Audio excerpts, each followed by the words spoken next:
He swore he'll never marry, until the determined intern stepped into the office.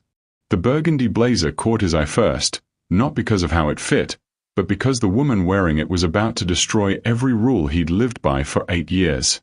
Nathan Cross had sworn he'd never marry again, never trust another woman with his empire.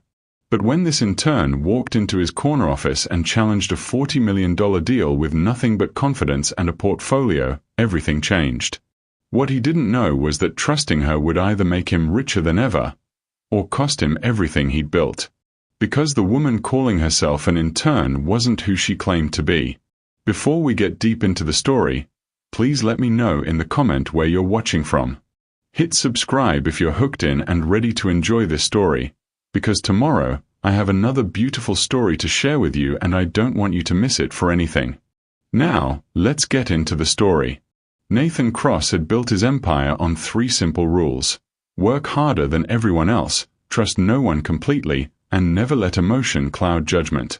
The third rule had served him particularly well since the day he'd found his fiancée in their bed with his business partner, stealing both his heart and half his company in one devastating blow. That was 8 years ago. 8 years of building Cross Industries into a Fortune 500 powerhouse, 8 years of perfectly pressed suits and perfectly controlled meetings, 8 years of saying never again to anything that resembled forever. His corner office on the 32nd floor reflected this philosophy. Clean lines, muted colors, not a single personal photograph in sight. The morning sun streamed through floor-to-ceiling windows, casting geometric shadows across his mahogany desk where quarterly reports lay spread like battle plans. At 34, Nathan had everything he'd ever wanted professionally. Personally, he'd convinced himself he wanted nothing. The intercom buzzed, interrupting his review of acquisition targets. Mr. Cross. His assistant's voice crackled through the speaker. The new intern is here for her orientation meeting. Nathan glanced at his Rolex, 9 a.m. sharp. He appreciated punctuality, even if he couldn't remember requesting an intern. His HR department had a habit of making decisions and informing him later, a practice he tolerated only because they were exceptionally good at their jobs. Send her in. He didn't look up immediately when the door opened, a power play he'd perfected over years of negotiations. Instead, he continued scanning the acquisition report, letting whoever had entered wait in the subtle discomfort of silence.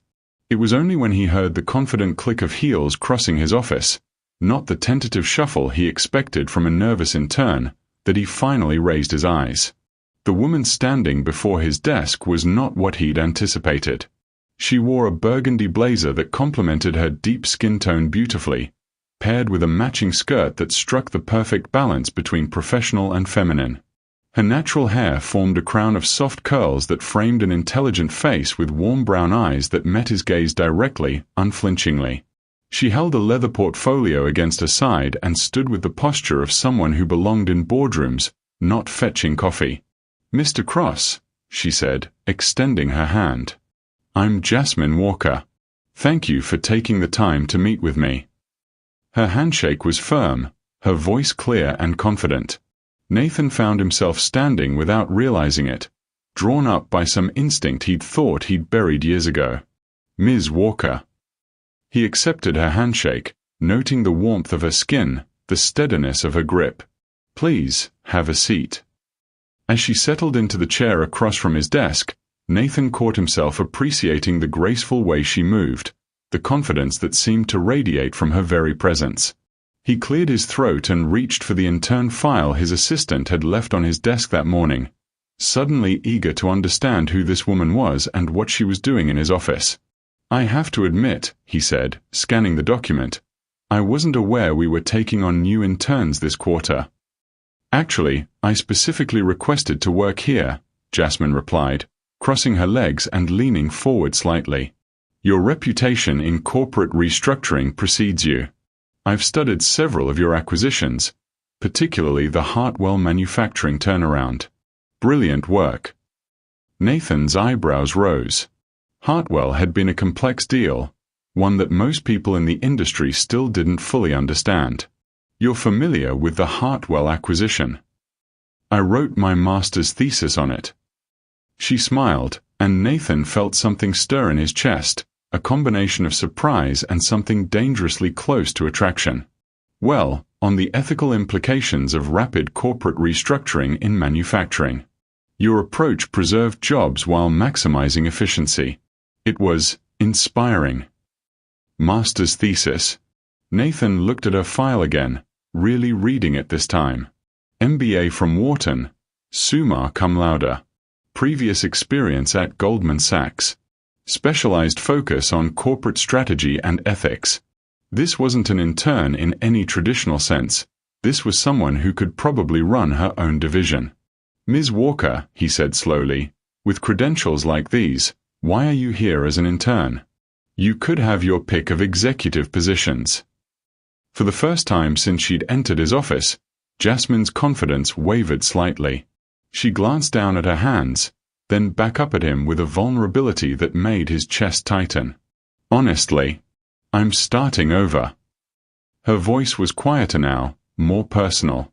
I spent the last 3 years helping my mother through cancer treatment.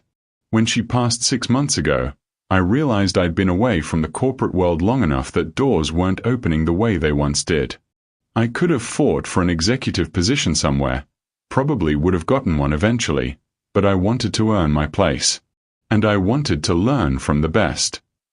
The honesty in her voice, the strength it must have taken to step away from a promising career for family and then swallow her pride to start again.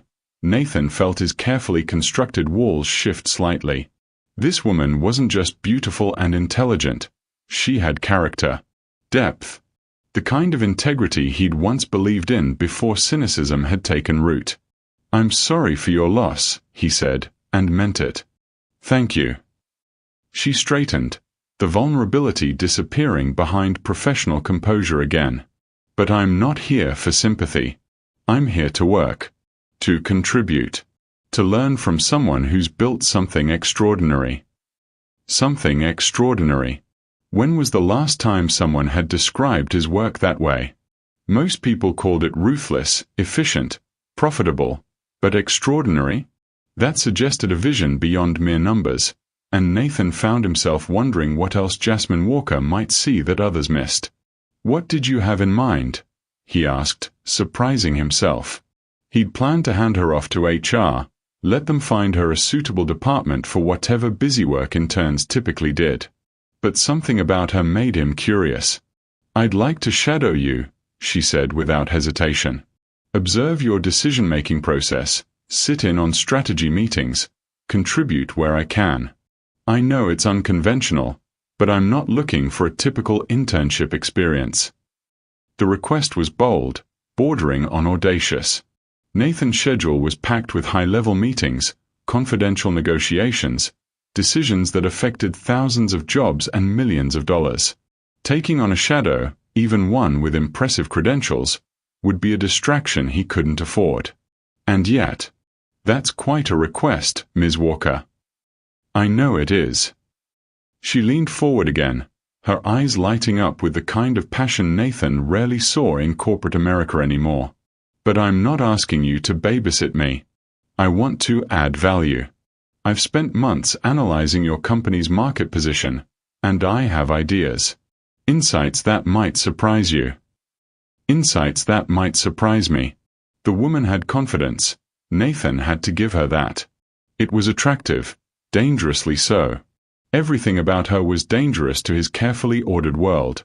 Her intelligence, her determination, the way she looked at him like she could see past his defenses to something worth reaching. What do you think Nathan should do? Should he take a chance on Jasmine or stick to his usual business-only approach? Let me know in the comments what you'd do in his position. All right, Ms. Walker, he heard himself saying. You've got my attention. But I should warn you, I don't do anything halfway. If you're going to shadow me, you'll need to keep up. 16-hour days, weekend calls, decisions that need to be made in seconds. Think you can handle that? Her smile was radiant, transforming her entire face and making Nathan's pulse quicken in a way that had nothing to do with business. Mr. Cross, she said, standing and extending her hand again. You won't even know I'm there." As Nathan shook her hand for the second time, feeling that same warmth spread up his arm, he had the distinct feeling that Jasmine Walker was wrong. He had a suspicion he'd be very, very aware of her presence. And for the first time in 8 years, that didn't terrify him as much as it should have. The first 3 days of Jasmine's shadowing experiment had been a revelation, though not in the way Nathan had expected. She wasn't just keeping up, she was anticipating. While he was still processing quarterly projections, she was already pulling up market trend analyses. When he paused to consider acquisition risks, she had regulatory compliance reports ready. It was like having a perfectly synchronized business partner, except one who smelled like vanilla and jasmine and whose laugh during conference calls made him lose his train of thought. By Thursday morning, Nathan was beginning to understand why his assistant, Margaret, had started bringing an extra coffee to his office each day. Jasmine had seamlessly integrated herself into his routine, and he found himself looking forward to her insights on everything from market volatility to the terrible coffee in the executive break room. "The Meridian deal is falling apart," Nathan announced as he entered his office that morning, loosening his tie with more force than necessary. The 7 a.m. call with the pharmaceutical company's board had gone about as well as a root canal. Jasmine looked up from her laptop, where she'd been reviewing the Meridian file since 6:30. She'd beaten him to the office again, something that both impressed and mildly irritated him. In the early morning light streaming through his windows, her burgundy blouse, a different one from Monday, but the same rich color that had caught his attention, seemed to glow against her skin. "The FDA concerns?" she asked, closing her laptop with deliberate calm. "They are spooked. Think the regulatory approval timeline is too aggressive." Nathan dropped into his chair and ran a hand through his hair. 6 months of negotiations, and it was crumbling over bureaucratic anxiety. They want to pull out entirely. What if they're not wrong? Nathan's head snapped up. In 3 days, Jasmine had offered insights, alternatives, optimizations, but she'd never contradicted him directly. "Excuse me."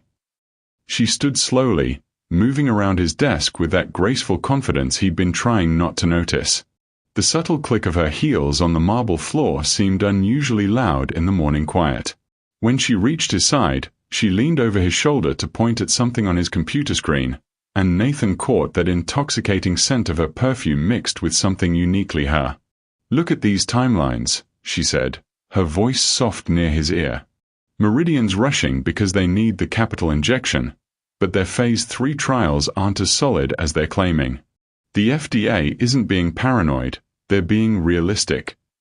Nathan found himself studying her profile as she spoke, the way her brow furrowed slightly in concentration, how her lips moved with precision around each technical term. When she turned her head slightly, they were suddenly face to face, mere inches apart. For a heartbeat, neither moved. Her eyes, those warm, intelligent brown eyes, met his, and Nathan felt something crack in his chest, some wall he'd been carefully maintaining. "What are you suggesting?" His voice came out rougher than intended. Jasmine straightened, breaking the moment, but Nathan could see the slight flush in her cheeks. "Let them walk," she said simply. "Let them walk." Nathan's business instincts warred with something else, the growing trust he had in her judgment. "Jasmine, this is a $40 million deal. It's a $40 million mistake waiting to happen." She moved back to her chair, but her eyes never left his. "I've been running numbers on their competitor, Vita Tech. Smaller company, but their drug pipeline is cleaner. Less regulatory risk, better long-term potential. And..." She paused, a small smile playing at her lips. "They're desperate for a partner." Nathan leaned back in his chair, studying her. "You've been working other angles." "I always work other angles. Learned that from studying your Hartwell acquisition, actually. You had 3 backup plans when the primary negotiation stalled." The woman had been taking notes on his strategies, analyzing his methods, learning from approaches he'd used years ago. Most people in his organization followed his lead. Jasmine was apparently learning to think like him. It was simultaneously flattering and deeply attractive. "Show me what you've got on Vita Tech." For the next hour, Jasmine walked him through her analysis. Her presentation was flawless: detailed financial projections, risk assessments, market positioning strategies. But it was more than just the numbers. She'd identified cultural compatibility factors, management synergies, even potential integration challenges he hadn't considered. As she spoke, Nathan found himself watching the passion in her expression, the way her hands moved when she explained complex concepts, the confidence that radiated from every gesture. "This is exceptional work," he said when she finished. "When did you have time to put this together?" "I don't sleep much," she admitted with a slight shrug. "Old habit from graduate school. Plus, I find your business fascinating. The way you identify value where others see risk, how you transform companies without destroying their identity. It's like watching an artist work." An artist. Nathan couldn't remember the last time someone had described his work in creative terms. Ruthless, efficient, profitable. Those were the adjectives usually applied to his methods. But artistic. That suggested she saw something in his approach beyond mere profit margins. "You realize," he said slowly, "that if we pursue Vita Tech, you'll essentially be the architect of a major acquisition strategy." "I realize that." Her voice was steady, but he caught the excitement flickering in her eyes. "The question is whether you trust my judgment enough to act on it." Trust. The word hung between them like a challenge. Nathan had built his empire on trusting no one completely, on maintaining control through careful distance. But sitting here, looking at this brilliant woman who'd essentially redesigned his next major business move, he felt that distance shrinking. His phone buzzed with a text from Margaret. "Vita Tech's CEO is in town today. Says he's available if you want to meet." Interesting timing. Nathan showed Jasmine the message, and her face lit up with genuine excitement. "It's like the universe is confirming your decision," she said. "My decision?" "To trust me." She stood, smoothing her skirt with hands that trembled almost imperceptibly. "Because you are going to call him, aren't you?" The vulnerability in that question, the slight uncertainty beneath her confidence, did something to Nathan's chest.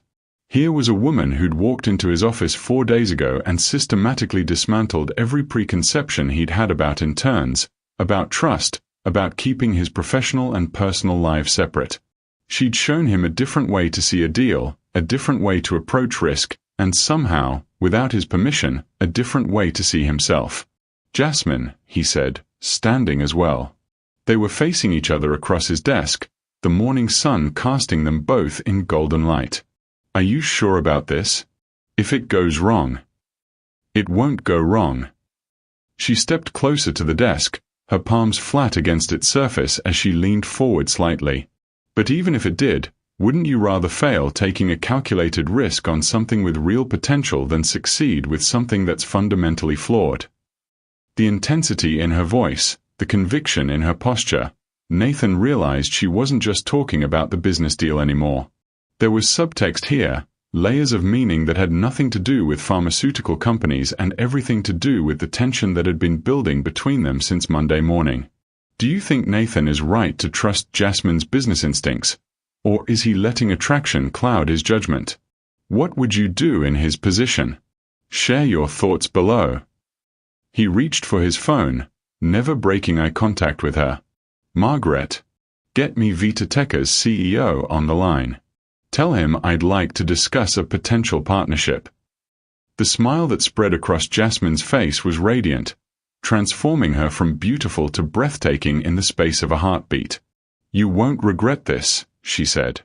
"I know I won't," Nathan replied, and realized he was no longer talking about the business deal either. As Margaret's voice crackled back through the speaker confirming the meeting for that afternoon, Nathan found himself studying Jasmine's face, the genuine joy in her expression, the way she bit her lower lip to contain her excitement, the graceful line of her neck as she tilted her head back slightly in relief. 8 years ago, he'd sworn never to let emotion influence his business decisions. 8 years of maintaining perfect professional distance, of trusting his instincts above all else, of building an empire on the foundation of controlled isolation. And now, watching this remarkable woman who'd walked into his office and quietly revolutionized his perspective on everything, Nathan realized that some rules were meant to be broken. The VitaTech meeting was set for 2 p.m. As Jasmine gathered her files with efficient grace, Nathan caught himself wondering when exactly his interest in her insights had shifted into something far more personal. When had professional admiration become attraction? When had attraction become something deeper? Nathan. Jasmine's voice pulled him from his thoughts. She was standing by the door, portfolio in hand, looking back at him with concern. "Are you all right?" The sound of his first name on her lips, when had she stopped calling him Mr. Cross, sent warmth spreading through his chest. "I'm fine," he said. "Just thinking about the presentation." She nodded, but her eyes suggested she knew he was thinking about more than just business. "I'll see you at lunch to prep for the VitaTech meeting." "Absolutely." As the door closed behind her, Nathan sank back into his chair and stared at the space where she'd been standing. For 8 years, his office had been a sanctuary of solitude, a place where he could think clearly without the complications of human connection. Now it felt empty without her in it. He looked down at the VitaTech file she'd prepared, each page marked with her neat handwriting, her insightful observations, her bold recommendations. This wasn't just exceptional business analysis, this was trust made tangible. She'd put her reputation, her credibility, her entire professional future in his hands by pushing him toward this deal. And he was about to bet $40 million on her judgment. The thought should have terrified him. Instead, as Nathan began preparing for the most important business meeting of the quarter, he found himself looking forward to having Jasmine Walker by his side. The woman who'd sworn she wouldn't even notice was becoming impossible to ignore. And for the first time since his engagement had imploded 8 years ago, Nathan Cross was beginning to think that might not be such a bad thing. The VitaTech meeting had gone better than Nathan's most optimistic projections. Dr. Martin Reeves, VitaTech's CEO, was everything Jasmine had promised: brilliant, pragmatic, and refreshingly direct. More importantly, he was desperate for the kind of partnership Cross Industries could provide. By 4 p.m., they had the framework for a deal that could potentially be worth twice what Meridian had offered, with half the regulatory risk. Nathan should have been celebrating. Instead, he was standing at his office window, watching the late afternoon sun paint the city in gold, trying to process what had happened during those 2 hours in the conference room. Jasmine hadn't just attended the meeting, she'd orchestrated it. While Nathan had focused on financial structures and timelines, she'd identified the human elements that made deals succeed or fail. When Dr. Reeves had expressed concern about maintaining VitaTech's research culture post-acquisition, Jasmine had seamlessly pivoted to Cross Industries' track record of preserving company identities. When negotiations had stalled over intellectual property rights, she'd proposed a licensing structure that gave both parties what they needed. She'd been magnificent. Professional, insightful, commanding the room with a quiet authority that had impressed even Nathan's most skeptical board members. And every time she'd glanced his way for confirmation or support, every time she deferred to his expertise while asserting her own, Nathan had felt something shift deeper in his chest. Second thoughts. Her voice from the doorway made him turn. Jasmine had changed from her meeting attire into a softer cream-colored blouse that made her skin glow in the afternoon light. She'd loosened her hair slightly, and a few curls framed her face in a way that made Nathan's throat tighten. About the deal. No. He moved away from the window, noting how her eyes tracked his movement. About you. Possibly. She stepped fully into his office, closing the door behind her, something she'd never done before. The soft click seemed to change the atmosphere, making the space feel more intimate, more charged. What do you mean? Nathan studied her face, looking for some sign that she felt the same undercurrent of tension that had been building between them all week. You're not really an intern, are you, Jasmine? A small smile played at her lips. I never claimed to be. I said I wanted to start over, to learn from the best. That doesn't make me incompetent. No, he agreed, moving closer. It makes you dangerous. Dangerous how? They were standing near his desk now, close enough that Nathan could see the flecks of amber in her brown eyes, could catch that subtle scent of vanilla and jasmine that had been driving him quietly insane all week. You make me want to break my own rules. The admission hung between them like a confession. Jasmine's breath caught slightly, her lips parting in surprise. What rules? The ones that have kept me sane for 8 years. The ones that say emotion and business don't mix. The ones that say trust is a luxury I can't afford. His voice dropped lower. The ones that say I'm never getting married. Nathan. Her voice was soft, uncertain. What are you saying? Before he could answer, his phone rang, shattering the moment. Nathan glanced at the caller ID and cursed under his breath. I have to take this. It's the Meridian board chair. Jasmine stepped back, nodding, but Nathan caught the disappointment that flashed across her face before she masked it with professional composure. Richard, Nathan answered, his voice shifting to business mode even as his eyes remained on Jasmine. I wasn't expecting to hear from you today. Cut the pleasantries, Cross. Richard Meridian's voice was sharp with anger. I just got a very interesting call from Martin Reeves. Apparently, you decided to pursue our competitor while our deal was still on the table. Nathan felt his jaw tighten. Your board made it clear they were pulling out. I moved on to other opportunities. We were negotiating. That's what negotiations look like, back and forth, compromise. Not running to our biggest rival the moment things get complicated. Richard. No, you listen. I've been in this business for 30 years, and I've never seen such unprofessional conduct. And word on the street is that you're taking advice from some intern? Have you lost your mind? Nathan's eyes snapped to Jasmine, who had clearly heard enough of the conversation to understand what was happening. Her face had gone pale, and she was backing toward the door. My business decisions are my own, Nathan said coldly. Not when they affect existing partnerships, they're not.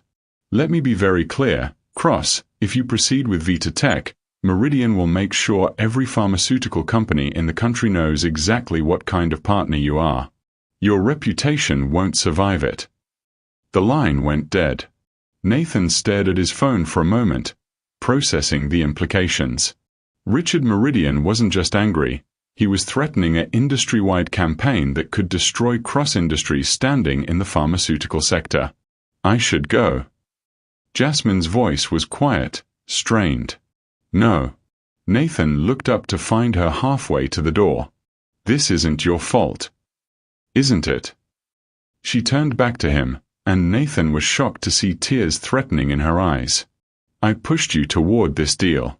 I convinced you to trust my judgment, and now I'm exactly where I should be. Nathan moved toward her, his voice firm. Jasmine, the Vita Tech deal is solid. Better than solid, it's brilliant. Meridian is throwing a tantrum because they know they lost something valuable. But your reputation. My reputation was built on making smart business decisions, not on appeasing Richard Meridian's ego. He reached for her hands, noting how they trembled slightly in his. I trust your analysis. More than that, I trust you. The tears that had been threatening finally spilled over, and Jasmine wiped them away with an frustrated gesture. You barely know me, Nathan. 4 days ago, I was a stranger who walked into your office. Now you're risking everything on my word. Are you having second thoughts about the deal? No, the deal is sound. It's. She pulled her hands free, wrapping her arms around herself. It's everything else I'm second-guessing. Such as. This. She gestured between them. Whatever this is that's happening between us. I came here to rebuild my career, not to complicate yours. Not to be the reason you break rules you've kept for 8 years. Nathan stepped closer, close enough to see the vulnerability she was trying so hard to hide. What if I want those rules broken? What if you don't? What if this is just proximity and adrenaline and the excitement of a big deal?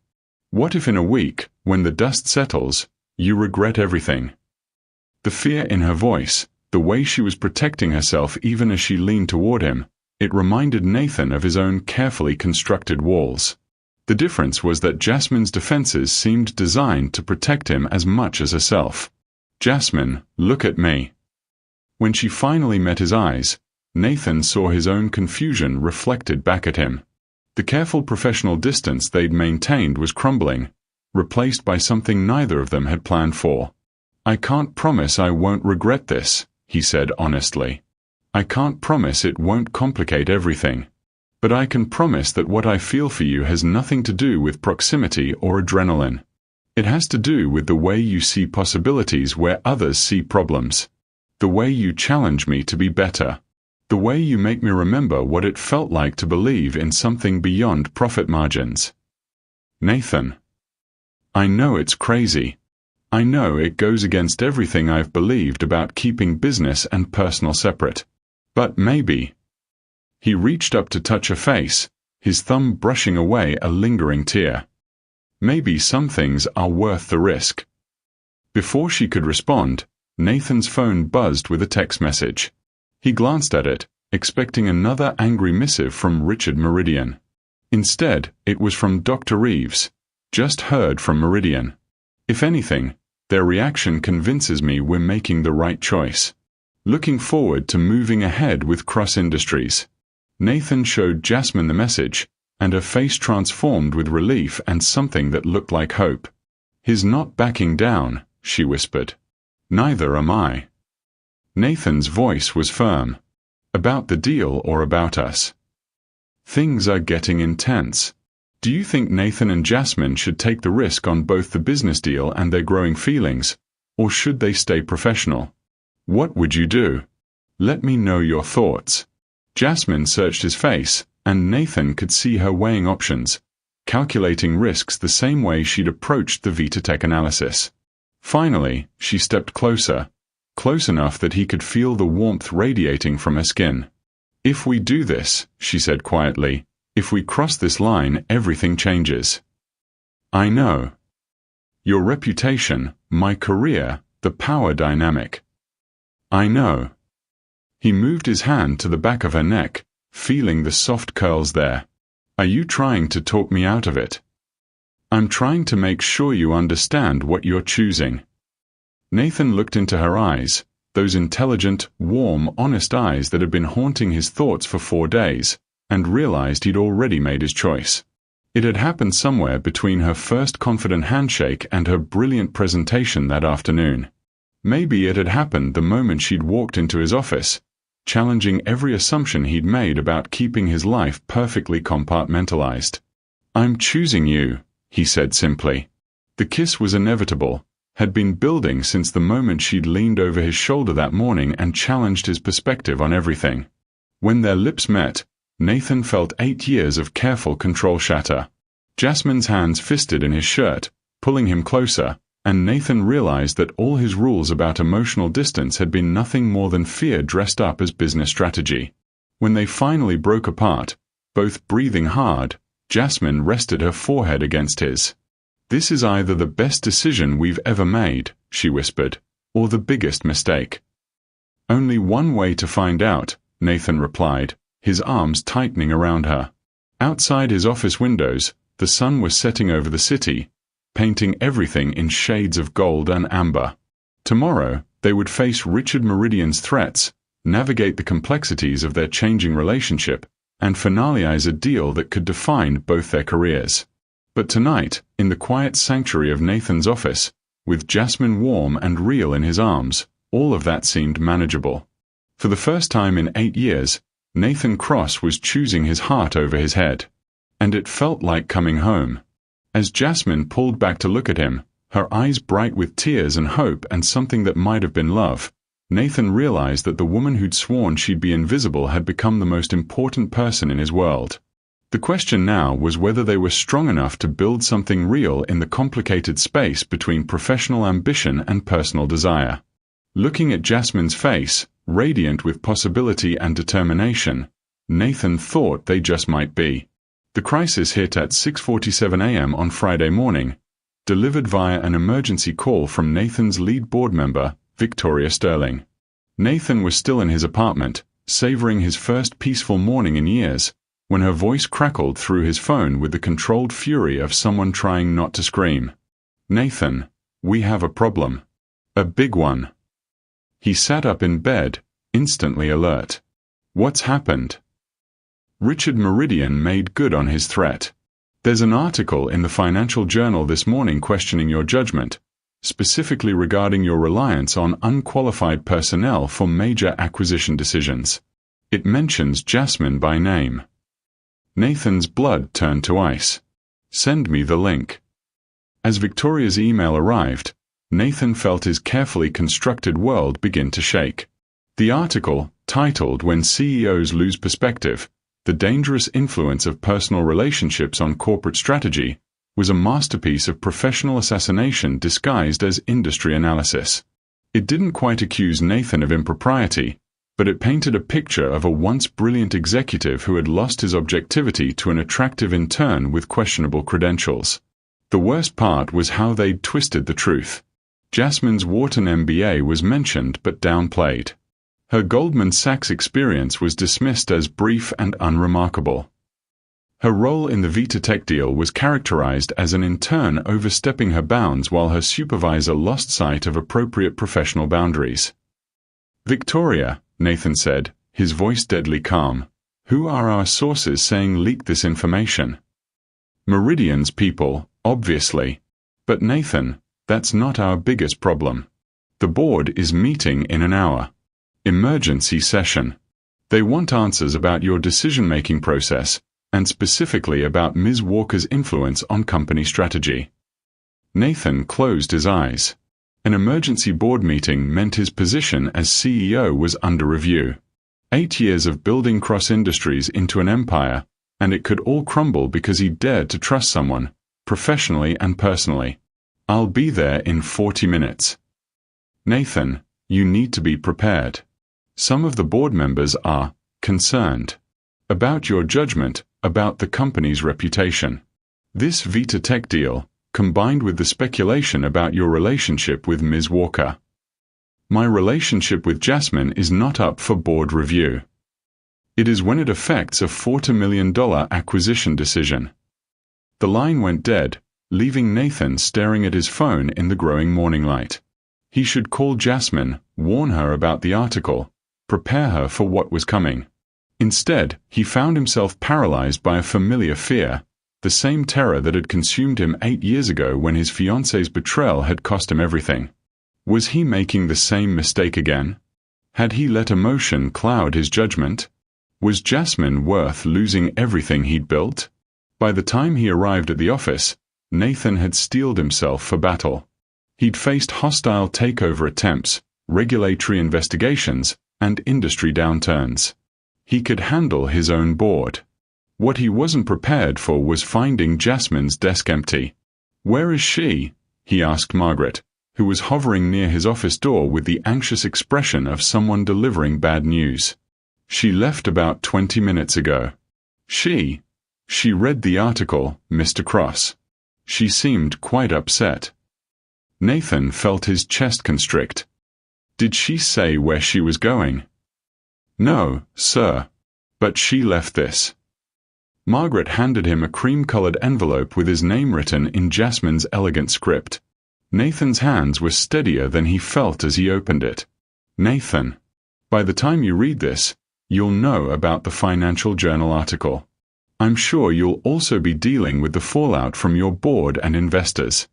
I won't be the reason you lose everything you've worked for. The Vita Tech deal is sound. Pursue it with confidence. My analysis was thorough, and Dr. Reeves is exactly the partner cross-industries needs. Don't let Meridian's tantrum cost you a brilliant opportunity. As for us, I think we both knew this was complicated from the beginning. I just didn't realize how much my presence in your life could cost you. I meant what I said about earning my place, but I won't do it at your expense.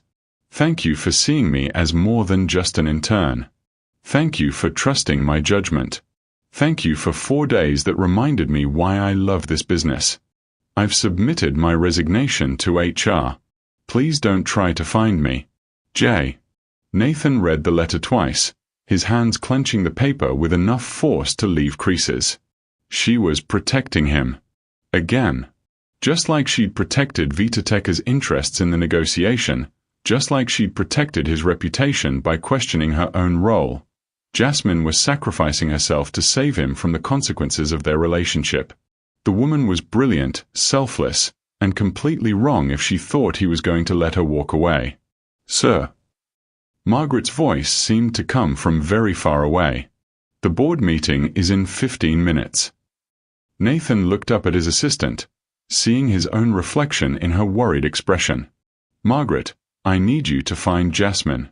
Check her apartment, local hotels, anywhere she might go. When you find her, tell her not to make any decisions until she talks to me. Sir, the board will have to wait. Nathan straightened his tie and gathered the Vitatech files from his desk. I have something more important to handle first. The boardroom was a temple of corporate authority, mahogany table, leather chairs, floor-to-ceiling windows overlooking the city. Normally, Nathan felt completely at home here. Today, facing 12 of the most powerful people in his industry, he felt like he was walking into a trial. Victoria Sterling sat at the far end of the table, her silver hair pulled back severely, her expression giving nothing away. To her left was James Morrison, the company's largest investor, whose disapproval was written in every line of his weathered face. The other board members watched Nathan with varying degrees of concern, curiosity, and barely concealed judgment. Nathan, Victoria began without preamble, we've all read the Financial Journal article. We need to understand exactly what happened with the Meridian situation and Ms. Walker's role in your decision-making process. Nathan remained standing, his hands clasped behind his back. Jasmine Walker provided exceptional analysis that identified significant flaws in the Meridian deal and superior opportunities with Vitatech. Her recommendations were thorough, insightful, and ultimately correct. She's an intern, James Morrison interjected, with no significant corporate experience and questionable credentials.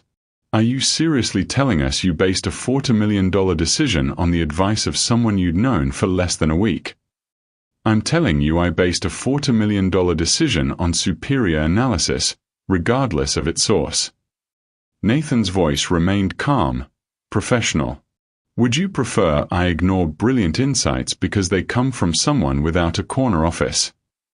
Would prefer you maintain appropriate professional boundaries, Victoria said coolly. The article raises serious questions about your objectivity, Nathan. About whether personal feelings compromised your business judgment. My personal feelings are irrelevant to this discussion. Are they?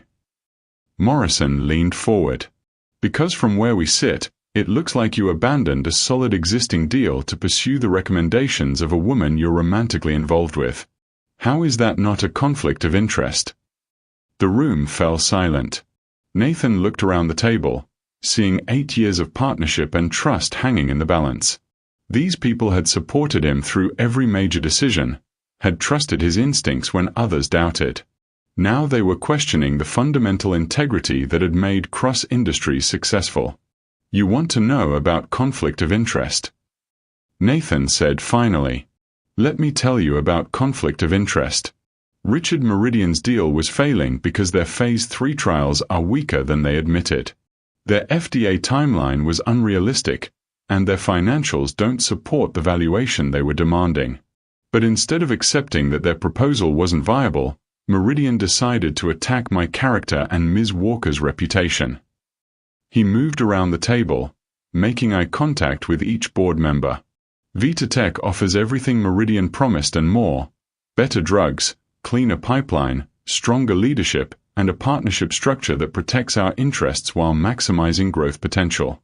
The analysis supporting this conclusion was provided by someone with an MBA from Wharton, previous experience at Goldman Sachs, and insights that none of us, myself included, had considered. But Nathan, Victoria said gently, the appearance of impropriety is exactly what Richard Meridian was hoping for when he planted this story. Nathan's voice grew harder.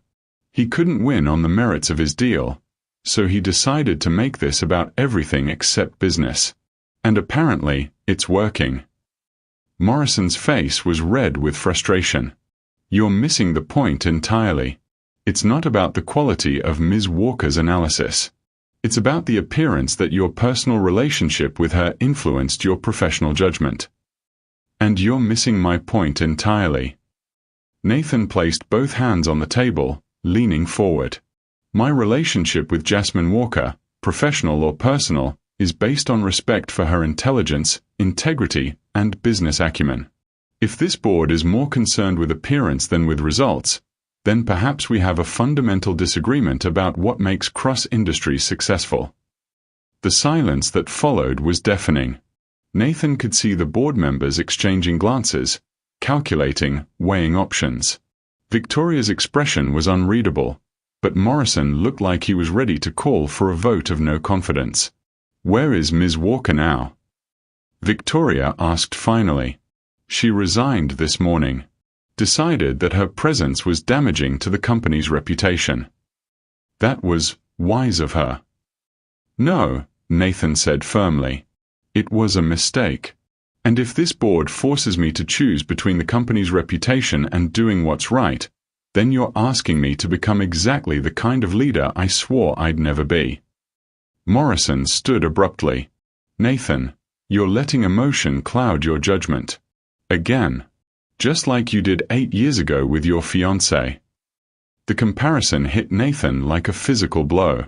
8 years ago, he'd trusted the wrong person for the wrong reasons, and it had cost him everything. The board was suggesting he was making the same mistake with Jasmine. But as Nathan thought about the past week, Jasmine's insights, her integrity, her willingness to sacrifice her own interests for his success, he realized how fundamentally different this situation was. You're right, he said quietly. 8 years ago, I let emotion cloud my judgment. I trusted someone who was using me for their own gain, someone who saw me as a means to an end rather than a partner.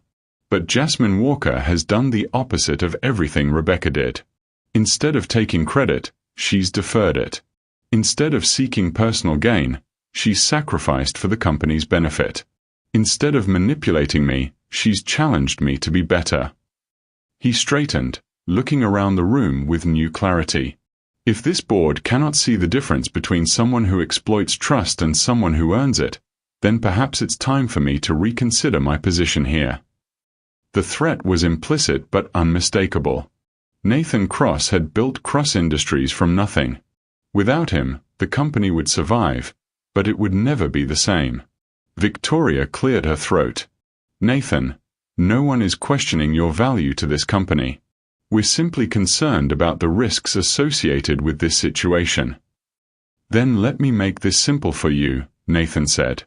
I'm proceeding with the Vita Tech acquisition because it's the right business decision. I'm going to find Jasmine Walker and convince her to stay because losing her would be a mistake Cross Industries can't afford. And if either of those actions is unacceptable to this board, then I'll submit my resignation and take my chances elsewhere. The silence stretched for what felt like hours. Finally, Victoria nodded slowly. We'll table this discussion pending the outcome of the Vita Tech negotiations. If the deal proceeds as projected, we'll revisit the matter of Ms. Walker's employment. It wasn't victory, but it wasn't defeat either. Nathan nodded curtly and headed for the door. Nathan, Victoria called after him. For what it's worth, I hope you're right about her. So do I, Nathan replied, though he was no longer talking about the business deal. As he left the boardroom, Nathan's phone buzzed with a text from Margaret. Found her. She's at the Meridian Hotel downtown. Room 1247. The irony of Jasmine hiding at a hotel owned by his nemesis wasn't lost on Nathan. As he grabbed his keys and headed for the elevator, he realized that everything, his career, his company, his future, now depended on convincing the most stubborn, brilliant, selfless woman he'd ever met that some things were worth fighting for, even if it meant risking everything else. The Meridian Hotel's lobby was a monument to understated luxury. Marble floors, crystal chandeliers, and the kind of hushed elegance that whispered money at every turn. Nathan felt the irony of the location as he approached the elevator bank. Richard Meridian owned this hotel, which meant Jasmine had chosen to hide in enemy territory. Whether that was intentional defiance or cosmic coincidence, Nathan couldn't decide. Room 1247 was at the end of a long hallway lined with expensive artwork. Nathan stood outside the door for a full minute, gathering his thoughts. Through the wood, he could hear the faint sound of a television, the kind of background noise people use to fill silence when they were trying not to think. He knocked softly. "Housekeeping already came," Jasmine's voice called out, muffled but unmistakably tired. "It's me." A long pause. Then the sound of footsteps, slow and reluctant.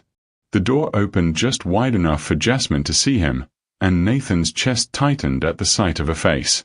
She'd been crying, her eyes were red-rimmed, her usual composure replaced by exhaustion. "How did you find me?" "Margaret is very resourceful." Nathan studied her face, noting the vulnerability she was no longer trying to hide. "Can I come in?" Jasmine hesitated, then stepped back to let him enter. The hotel room was immaculate except for her laptop open on the desk, surrounded by scattered papers. She'd been working, Nathan realized. Even in hiding, even after resigning, she'd been working. "What are you doing here, Nathan?" She closed the door but remained near it, as if ready to flee. "I could ask you the same question. Of all the hotels in the city, you chose Richard Meridian's." A ghost of a smile flickered across her face. It seemed fitting. Hide in plain sight in the lion's den. Or maybe you wanted to punish yourself for something that wasn't your fault. Jasmine moved to the window, wrapping her arms around herself. She'd changed out of her business attire into jeans and a soft sweater that made her look younger, more vulnerable. "Did you read the article?" "Every word." "Then you know why I had to leave." Nathan approached slowly, giving her space but closing the distance between them. "I know Richard Meridian is a vindictive bastard who tried to destroy both our reputations because his inadequate deal fell apart." "Nathan, be serious. Your board met this morning, didn't they? What did they say?" "They're concerned about appearances. About the company's reputation." Jasmine's shoulders sagged. "So I was right to leave." "No," Nathan said firmly. "You were wrong. Completely, utterly wrong." She turned to face him, confusion and hurt warring in her expression. "How can you say that?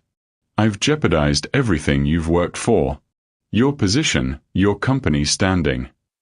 You've made me remember who I wanted to be before I became so afraid of losing everything that I stopped living." Nathan moved closer, close enough to see the tears threatening in her eyes again. "Jasmine, 8 years ago I made promises to myself about never trusting anyone, never letting emotion influence business decisions, never risking my heart again. Those weren't rules, they were prison bars." "Nathan, let me finish." He reached for her hands, relieved when she didn't pull away. "You walked into my office and showed me that some risks are worth taking. The VitaTech deal isn't just superior to Meridian's, it's the kind of partnership that could define cross-industries for the next decade. Your analysis wasn't just thorough, it was visionary. But the board? The board is run by people who've forgotten that business is ultimately about human connections, about trust and vision and believing in something bigger than quarterly profits." Nathan's voice grew stronger with conviction. "They're so concerned about appearance that they're willing to sacrifice substance. I won't do that. Not anymore." Jasmine searched his face, and Nathan could see her trying to process what he was saying. "What are you telling me?" "I'm telling you that I chose you. In that boardroom, when they asked me to choose between the company's reputation and doing what's right, I chose you. I chose us. I chose the future we could build together instead of the past I've been hiding in. The tears she'd been fighting finally spilled over. Nathan, you can't just throw away everything you've built for me. I won't let you do that. I'm not throwing anything away. I'm finally building something worth keeping. Nathan cupped her face in his hands, his thumbs brushing away her tears. Jasmine, I love you. The words hung between them like a bridge across an impossible distance. Jasmine's breath caught, her eyes widening with surprise and something that might have been hope. You love me. I love your brilliant mind and your fierce integrity. I love the way you see possibilities where others see problems.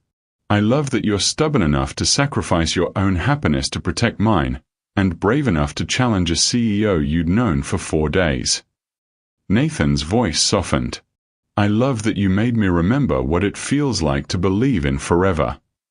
Fresh tears spilled down her cheeks, but these were different, hopeful instead of heartbroken. Nathan, I know it's crazy. I know it's fast. I know it goes against every logical business principle I've ever followed. But I also know that the smartest decision I've made in 8 years was trusting your judgment about Vita Tech. The second smartest was admitting I'm falling in love with you. Jasmine's hands came up to cover his, holding them against her face. I love you too, she whispered. I've been trying not to, trying to convince myself it was just proximity and excitement and temporary insanity.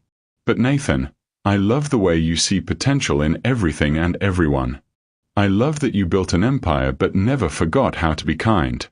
I love that you're brave enough to risk everything for what you believe in. The kiss was inevitable, born of relief and love and the bone-deep certainty that they belonged together. When they finally broke apart, both breathing hard, Nathan rested his forehead against hers. Come back to work, he said. Not as an intern. As my partner. In every sense of the word. Nathan, the board will never. The board will accept it because I'm not giving them a choice. And because once the Vita Tech deal closes successfully, they'll realize that questioning your judgment was the mistake, not trusting it. Jasmine pulled back to look at him, and Nathan saw his own determination reflected in her eyes. Are you sure about this? Really sure? Because once we go back, there's no pretending this is just business anymore. Good, Nathan said firmly. I'm tired of pretending. An hour later, they walked into the Cross Industries building together. Word of Nathan's confrontation with the board had already spread through the office gossip network, and heads turned as they passed. Nathan didn't care. Let them stare. Let them whisper. He'd spent 8 years cultivating an image of perfect professional control, and it had nearly cost him the best thing that had ever happened to him. Margaret looked up as they approached Nathan's office, her face lighting up with relief. Mr. Cross. Ms. Walker. I'm so glad. Margaret, Nathan interrupted, please schedule a press conference for this afternoon. I want to address the Financial Journal article directly. Sir, are you sure that's wise? Perhaps legal should review. I'm sure. Also, please prepare new business cards for Ms. Walker. Title: Senior Vice President of Strategic Development. Margaret's eyebrows shot up, but she nodded. Right away, sir. As they entered Nathan's office, Jasmine caught his arm. Senior VP.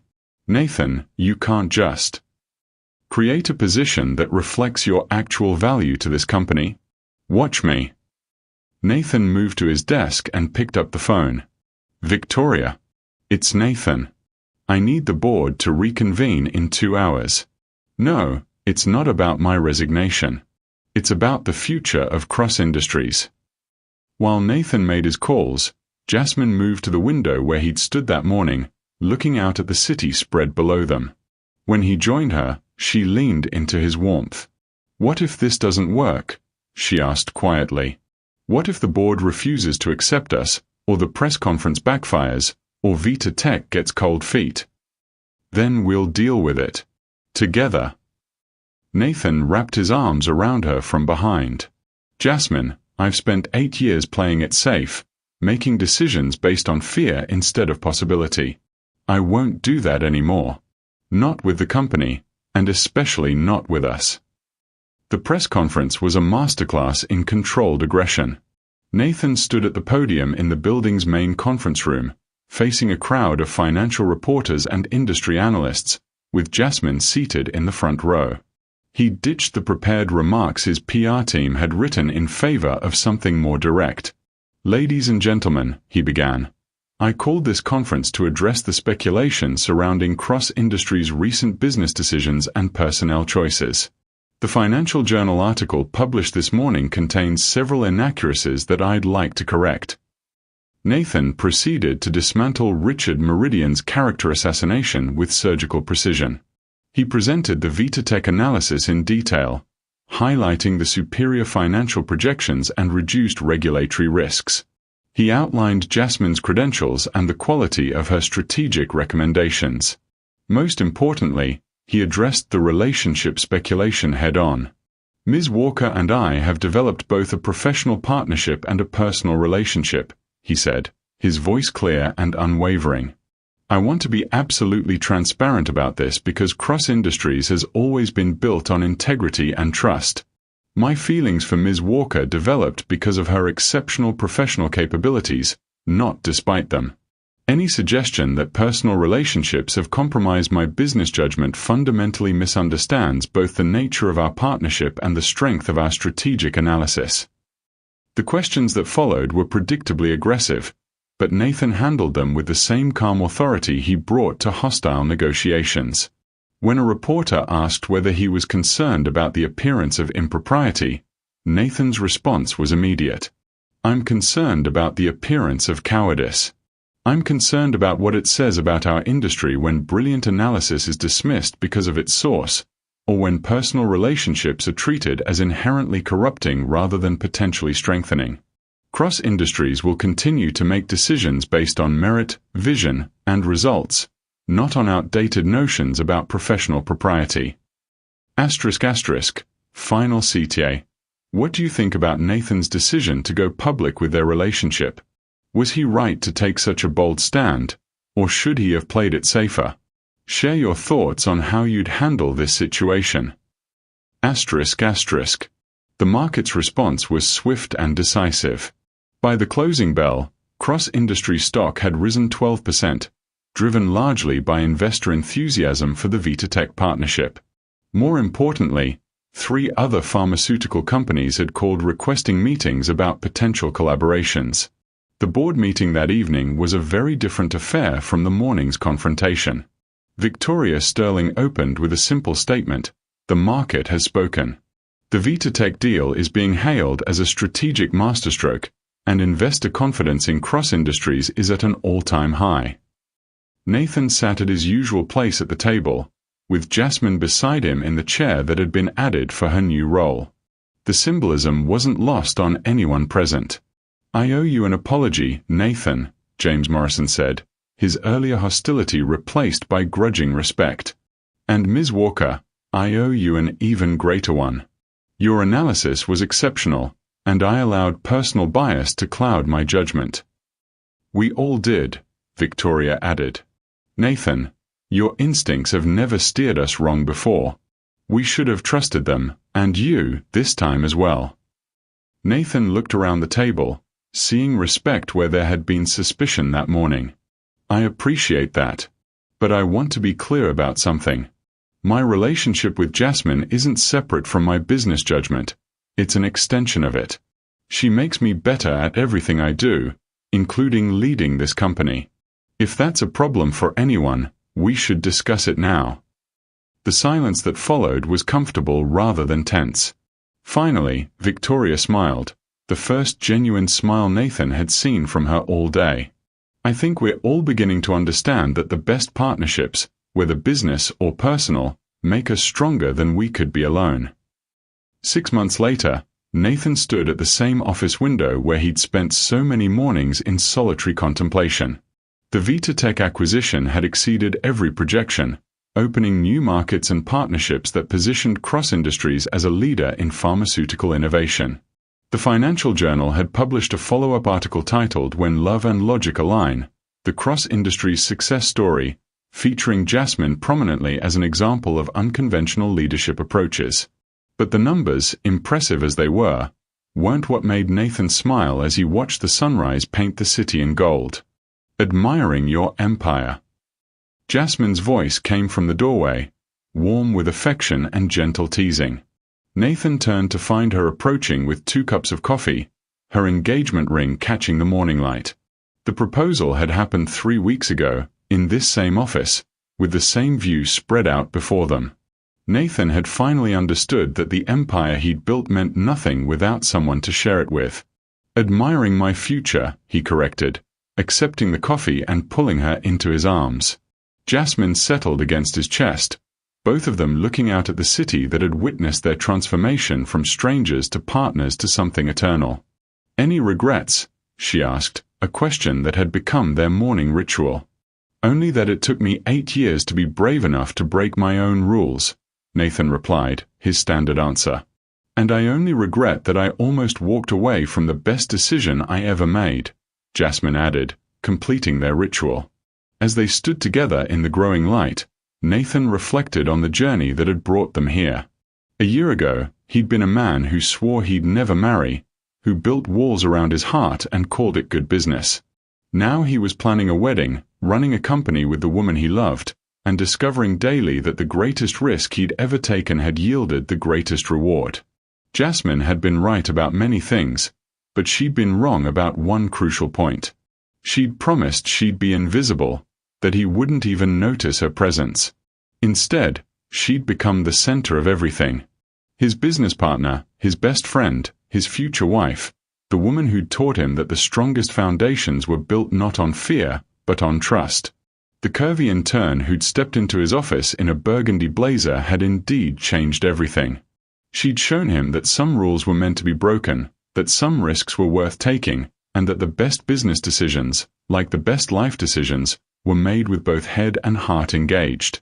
As morning fully broke over the city, Nathan cross-smiled and held his future a little tighter. He'd sworn he'd never marry. Thank God he'd been wrong. Sometimes the greatest success comes not from playing it safe, but from having the courage to trust someone who challenges everything you thought you knew about yourself. Nathan and Jasmine's story reminds us that the best partnerships, in business and in life, are built on mutual respect, shared vision, and the willingness to take calculated risks for extraordinary rewards. Thank you for watching this story to the end. If you enjoyed this story, you will surely love the next one. It's as crazy and more intriguing as you can ever imagine. So do check it out. Click on the image showing on your screen right now to watch the next one.